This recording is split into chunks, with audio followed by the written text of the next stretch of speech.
wabarakatuh. Selamat pagi anak-anak. Apa kabar semuanya? Semoga sehat selalu dan tetap semangat. Nah, pada pertemuan kita pada pagi hari ini, kita akan belajar mengenai sistem koloid. Nah, sebelum kita lanjut ke materi, adapun tujuan pembelajaran kita pada pertemuan kali ini yang pertama yaitu menjelaskan perbedaan larutan, koloid, dan suspensi. Yang kedua yaitu mengelompokkan jenis-jenis koloid berdasarkan fase terdispersi dan medium terdispersinya. Nah, kita akan kembali ke topik sistem koloid. Nah, sebelum kita mempelajari materi tentang sistem koloid, Ibu ingin bertanya nih, siapa di sini yang pernah mengonsumsi agar-agar, mayonnaise, dan pernah minum susu? Nah, ternyata di balik kegiatan makanan-makanan tersebut tergolong sebagai koloid. Lalu apa benar demikian? Lalu apa sih sistem koloid itu? Nah, kita akan membahas mengenai sistem koloid. Sebelum kita mempelajari lebih lanjut, terlebih dahulu kita akan mempelajari tentang sistem dispersi karena erat kaitannya dengan materi koloid. Nah, sebelumnya Ibu akan menjelaskan mengenai sistem dispersi. Nah, adapun pengertian dari sistem dispersi itu sendiri adalah keadaan apabila campuran suatu zat ke dalam zat lain, maka akan terjadi penyebaran secara merata dari zat itu ke dalam zat lain. Itu merupakan pengertian dari sistem dispersi. Sedangkan zat yang didispersikan merupakan fase pendispersi dan medium yang digunakan adalah medium pendispersi. Contohnya, tepung kanji dalam air panas merupakan satu kesatuan sistem dispersi dengan zat terdispersi tepung kanji dan medium pendispersinya adalah air panas. Nah, dapat kita sederhanakan bahwa medium pendispersi adalah apa yang kita lihat, sedangkan apapun bentuk di dalamnya adalah fase terdispersi, atau dapat kita sederhanakan lagi menjadi medium pendispersi adalah pelarut, sedangkan zat terdispersi adalah zat terlarut. Jadi sistem dispersi itu tidak dibedakan lagi menjadi 3 bagian. Berdasarkan ukuran partikelnya, sistem dispersi dibagi menjadi 3 bagian, yaitu ada larutan, ada koloid, dan ada suspensi. Yang pertama kita bahas yaitu mengenai suspensi terlebih dahulu, di mana suspensi merupakan sistem dispersi yang ukuran partikelnya relatif besar dan tersebar merata di dalam medium pendispersinya. Pada umumnya, suspensi bersifat heterogen. Contoh suspensi yaitu larutan pasir dengan air. Nah, di dalam suspensi, partikel zat dispersi dapat kita lihat dengan menggunakan mata langsung atau dengan mata telanjang. Apabila tidak diaduk terus-menerus, maka akan mudah mengalami pengendapan. Oleh karena itu, suspensi bersifat tidak stabil.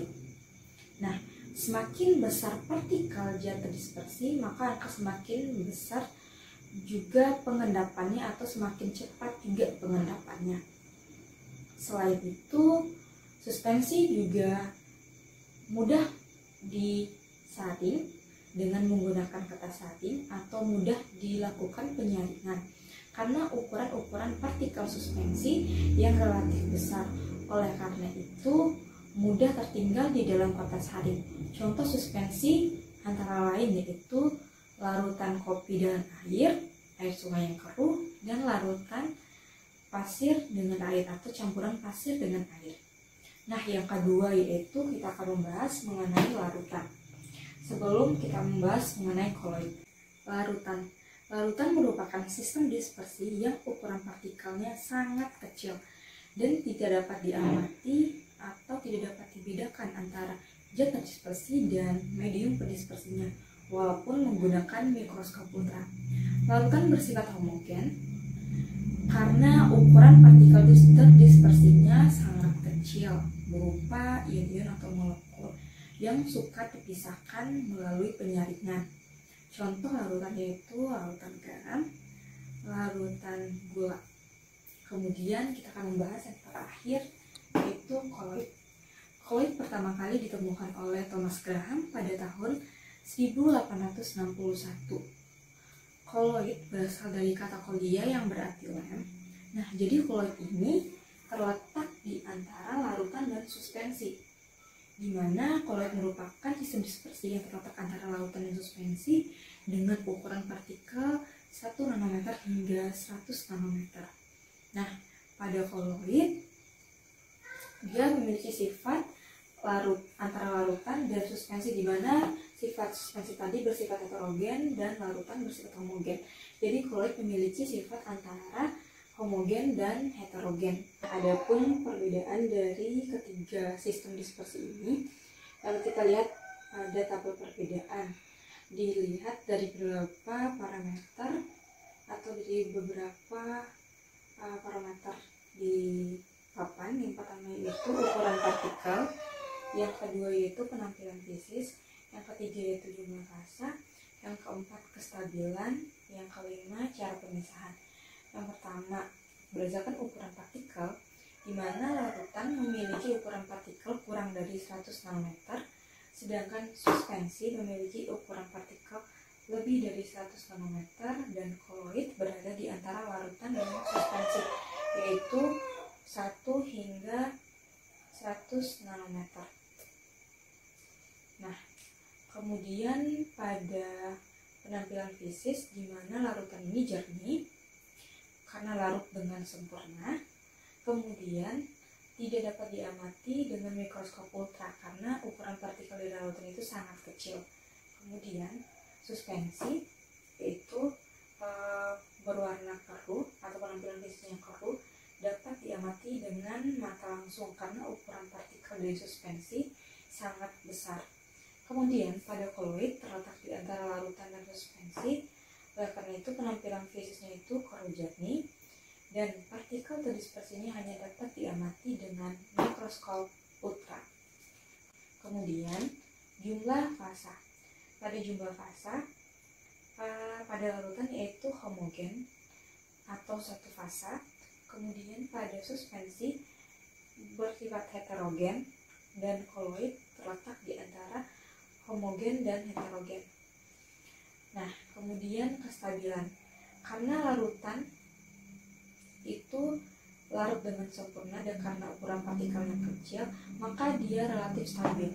Kemudian pada suspensi, karena larutan ukuran partikelnya sangat besar, maka cenderung bersifat tidak stabil, sedangkan koloid relatif stabil karena terletak di antara larutan dan suspensi. Kemudian berdasarkan cara pemisahannya, parameter yang terakhir yaitu pada larutan itu tidak dapat disaring karena ukuran partikelnya sangat kecil, sedangkan pada koloid ukuran partikelnya terletak di antara larutan dan suspensi, yaitu dapat disaring dengan mikroskop ultra pada fase terdispersinya, sedangkan pada suspensi dapat disaring menggunakan kata saring biasa karena ukuran partikelnya relatif besar. Kemudian contoh dari larutan yaitu yang pertama larutan gula dan larutan garam, kemudian koloid yaitu susu dan jelly, dan suspensi yaitu campuran kopi dengan air. Nah, kita bahas perbedaan dari contoh ketiga sistem dispersi ini. Yang pertama yaitu larutan gula atau larutan garam. Ketika gula pasir dicampur dengan air panas, ketika diaduk maka gula pasir itu akan larut sempurna. So, dengan sifat-sifat di atas, berarti larutan gula merupakan larutan karena dapat larut sempurna dan bersifat homogen. Sedangkan pada suspensi, yaitu campuran kopi dengan air, ketika campuran air dicampurkan dengan kopi, maka ketika diaduk, larutan tersebut lama-kelamaan akan mengendap pada bagian bawah karena ukuran partikel terdispersi atau serbuk kopinya sangat besar, sehingga suspensi mengalami pengendapan. Pada contoh koloid yaitu susu dan jelly, di mana susu ini merupakan contoh koloid. Ketika serbuk susu dicampurkan dengan air panas, maka serbuk susu tersebut ketika diaduk akan larut. Akan tetapi sesuai dengan sifat koloid bersifat antara homogen dan heterogen. Jadi sekilas dapat dilihat bahwa serbuk susu tersebut larut seperti larutan sejati, akan tetapi jika diamati dengan mikroskop ultra, fase terdispersi atau partikel terdispersinya akan terlihat dan bersifat heterogen.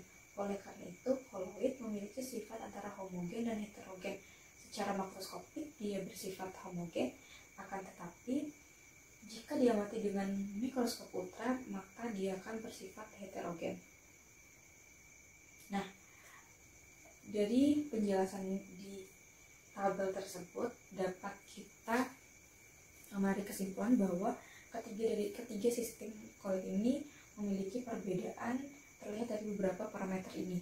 Kemudian dapat kita ambil kesimpulan juga atau dapat kita simpulkan bahwa perbedaan larutan homogen dan heterogen juga, di mana larutan homogen merupakan campuran atau larutan dari suatu zat dengan sifat yang sama, sedangkan heterogen merupakan campuran dari beberapa zat yang sifatnya berbeda. Kemudian kita akan masuk kepada jenis-jenis koloid berdasarkan fase terdispersi dan medium pendispersinya. Adapun jenis-jenis koloid berdasarkan medium pendispersi dan fase terdispersi dapat kita bedakan menjadi 8 jenis, yaitu ada sol padat, ada emulsi padat, ada busa padat, ada sol, ada emulsi, ada busa, ada aerosol padat, dan aerosol cair. Nah, untuk memudahkan dalam menulis tabel tersebut atau memudahkan kita dalam memahami jenis-jenis koloid, kita dapat menuliskan bahwa medium pendispersinya kita bedakan terlebih dahulu menjadi 3, yaitu ada padat, cair, dan gas. Kemudian fase terdispersinya kita urutkan menjadi padat, cair, gas, dan padat, cair. Nah, kenapa di sini tidak ada gas dengan fase terdispersi gas dan medium pendispersi gas? Karena ketika gas bertemu dengan gas maka akan bersifat homogen. Lanjut, kita akan membahas mengenai jenis-jenis koloid berdasarkan fase terdispersi dan medium pendispersinya. Kita mulai dari yang pertama, yaitu fase terdispersi padat dan medium pendispersi padat. Nama jenis koloidnya yaitu sol padat, contohnya itu gelas berwarna dan mutiara. Nah, jadi di gelas berwarna atau kaca berwarna itu fase terdispersinya padat dan medium pendispersinya juga padat. Kemudian yang kedua yaitu fase terdispersinya cair dan medium pendispersinya padat, kita sebut sebagai emulsi padat. Contohnya keju, mentega, dan mutiara yang bisa kita makan dalam sehari-hari atau yang kita jumpai pada pembuatan es campur. Nah, pada mutiara tersebut atau pada keju juga, di mana fase terdispersinya cair dan medium pendispersinya padat. Kemudian yang ketiga yaitu fase terdispersinya gas dan medium pendispersinya padat. Nama koloidnya yaitu busa padat, contohnya itu batu apung, karet busa, kerupuk. Nah, pada batu apung kita ambil salah satu contohnya itu pada batu apung. Nah, pada batu apung tersebut di mana fase terdispersinya yaitu gas yang berada di rongga-rongga batu apung dan medium pendispersinya yaitu padat, yaitu batu apung itu sendiri. Kemudian yang keempat yaitu fase terdispersinya yaitu padat dan medium pendispersinya cair. Nama koloidnya itu sol, dimana contohnya itu cat, jelly, sol belerang, sol emas, dan tinta. Yang kita bahas aja contohnya itu jelly atau agar-agar. Nah, dimana pada jelly atau agar-agar dapat kita ketahui bahwa fase terdispersinya yaitu padat, yaitu serbuk agar-agar itu sendiri, dan medium pendispersinya itu cair. Nah, lama-kelamaan ketika diinginkan bahkan berubah menjadi agar-agar atau jelly, dan ini merupakan salah satu jenis koloid sol. Kemudian yang kelima yaitu fase terdispersinya itu zat cair dan medium pendispersinya cair juga, yaitu kita sebut sebagai emulsi, contohnya susu, mayones, dan santan. Pada mayones kita ambil salah satu contohnya itu pada mayones, bahwa pembuatan mayones itu fase terdispersinya yaitu cair dan cair, yaitu karena mayones terbuat dari minyak dan kuning telur. Oleh karena itu fase terdispersinya itu cair dan medium pendispersinya itu cair juga. Kemudian Kemudian yang ke-6 yaitu fase pendispersinya itu gas dan medium pendispersinya itu cair, maka nama koloidnya yaitu busa. Contohnya itu busa sabun dan krim kocok. Nah, dimana dapat kita ketahui bahwa pada busa sabun tersebut fase dispersinya itu gas atau udara, kemudian medium pendispersinya itu air, jadi atau zat cair. Nah, kemudian yang ke-7 yaitu fase pendispersinya padat dan medium pendispersinya gas, yang nama koloidnya yaitu aerosol padat. Contohnya yaitu asap, debu di udara. Kita ambil salah satu contohnya itu debu di udara. Di mana debu di udara ini, udara itu sebagai medium pendispersinya atau gas, kemudian partikel-partikel di dalam debu itu berupa zat padat. Dapat kita lihat kan, berupa zat padat, jadi fase dispersinya itu padat dan medium pendispersinya gas. Kemudian yang terakhir itu fase dispersinya cair dan medium pendispersinya gas. Kita sebut sebagai koloid, kita sebut nama koloidnya atau jenis koloidnya yaitu aerosol cair. Contohnya itu awan dan kabut. Nah, pada awan itu dapat kita lihat pada bahwa medium pendispersinya gas dan fase dispersinya cair. Nah, jadi ini merupakan jenis koloid berdasarkan medium pendispersi dan fase dispersinya. Dibedakan menjadi 8 kelompok, ada sol padat, emulsi padat, busa padat, kemudian sol, emulsi, busa, aerosol padat, dan aerosol cair.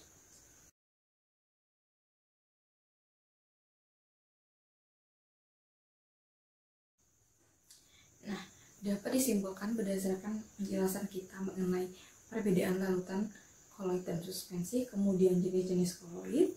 Nah, dapat disimpulkan bahwa koloid merupakan sistem dispersi yang memiliki sifat antara homogen dan heterogen dengan ukuran partikel 1 nanometer hingga 100 nanometer. Nah, koloid atau jenis-jenis koloid dapat dibedakan menjadi 8 berdasarkan fase dispersi dan medium pendispersinya. Yang pertama yaitu sol padat, emulsi padat, busa padat, aerosol padat, aerosol cair, sol, emulsi, dan busa. Nah, demikian penjelasan materi sistem koloid. Lebih dan kurangnya mohon dimaafkan. Tetap semangat dan sampai jumpa. Assalamualaikum warahmatullahi wabarakatuh.